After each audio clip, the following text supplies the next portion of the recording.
Bonjour à toutes et à tous. Aujourd'hui, vidéo un peu plus différente que d'habitude, vidéo bonus même, puisque comme vous avez pu le lire dans le titre de cette vidéo, aujourd'hui on va parler de la Snyder Cut de Justice League. Et les dernières infos qu'on apprend dans le trailer sorti dimanche soir me paraissaient assez importantes pour vous en faire une vidéo, même si c'était pas le jour même, et croyez-moi, il y a pas mal de choses à en tirer.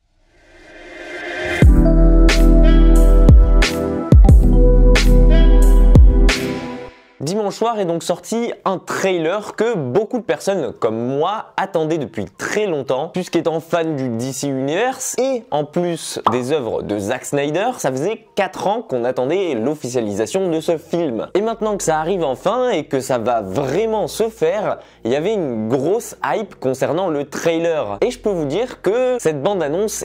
j'ai pas été déçu de la voir. Le trailer commence donc avec brutalité par la mort de Superman et on y voit ainsi toutes les répercussions qu'elle a sur le monde entier. Et si la première chose qui nous choque bien évidemment est l'utilisation du 4/3 sur le format du film de Zack Snyder, déjà long de 4 heures environ, on est d'entrée de jeu projeté dans un monde sombre, ce côté si important et si épique donné par le trailer et que voulait nous montrer Zack Snyder depuis tellement longtemps. Le trailer n'a donc plus rien à voir avec celui de 2017 qui commençait avec des couleurs bien claires, bien chatoyantes et une musique bien funky sur la présentation des différents persos. Ici, le ton est donné, ce sera un film épique, sombre et violent, digne de la Director's Cut de Batman vs Superman, et on sent déjà rien qu'à voir les premières images que toutes les blagues présentes dans la version de Joss Whedon ont été balayées d'un revers de manche pour laisser place à une Justice League plus mature. On y découvre notamment un Barry Allen plus adulte, qui semble plus mature mais aussi plus sombre que la version de Joss Whedon, qui elle était là en 2017 juste pour détendre l'atmosphère du film et pour insérer quelques blagues par-ci par-là, et franchement, cette version, elle était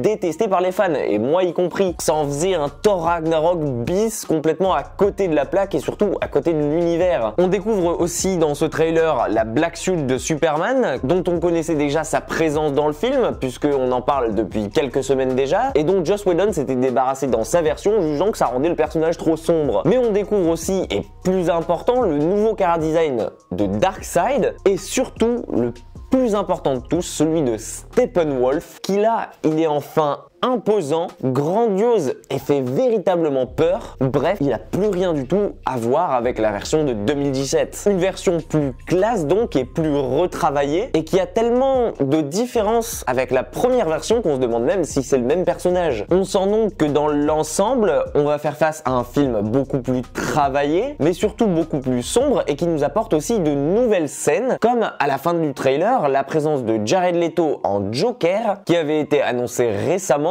et sous de nouveaux traits, et que je vous avoue préférer totalement, mais alors tellement plus facilement à la version Bad Boys Street Teenager de la Suicide Squad. Si on ne sait pas encore quel rôle il tiendra ici dans ce film, ou s'il sera important, autant bien à l'histoire qu'à Batman en général, ce qu'on sait c'est qu'il sera probablement utilisé dans les cauchemars de Batman de la même manière qu'on les avait vus exploiter dans BVS. Et avoir une confrontation et même une discussion possible entre le Batman de Ben Affleck et le Joker de Jared Leto, pour moi déjà c'est une possibilité pour Jared Leto de prouver qu'il est digne de ce rôle-là, et de deux, c'est une très bonne chose qu'on aurait sûrement jamais eu sinon. Personnellement, je sais pas vous, mais j'ai hâte de découvrir ce que cette version va donner de différent du film de 2017, et découvrir ce qui va véritablement changer, puisque en soi, c'est toujours le même film, le même synopsis. La Terre se fait attaquer, la Justice League doit se former afin de les combattre, et alors que Superman est mort, mais le tout avec une version différente et donc une vision différente de la chose. Mais déjà, je suis très contente que Zack Snyder ait enfin le droit de nous montrer sa version, la version originale sur laquelle il travaillait depuis le début et depuis qu'il est rentré dans le DCU avec Man of Steel. Voilà donc mon avis à chaud sur le trailer de la Snyder Cut qui devrait débarquer chez nous d'ici avril, même si on ne connaît pas encore la plateforme qui nous permettra de le regarder. N'hésitez pas à me dire en commentaire ce que vous en avez pensé, savoir si vous vous en foutez un peu ou bien si au contraire vous pensez que cette Snyder Cut va changer changé beaucoup de choses de la version qu'on avait eu le droit en 2017 et que comme moi vous êtes fan du travail de Zack Snyder et vous avez hâte de voir sa vision des choses. Personnellement, c'est un film que j'attends depuis beaucoup d'années. J'ai déjà renié la première version du film, j'ai jamais acheté le Blu-ray et c'est un film surtout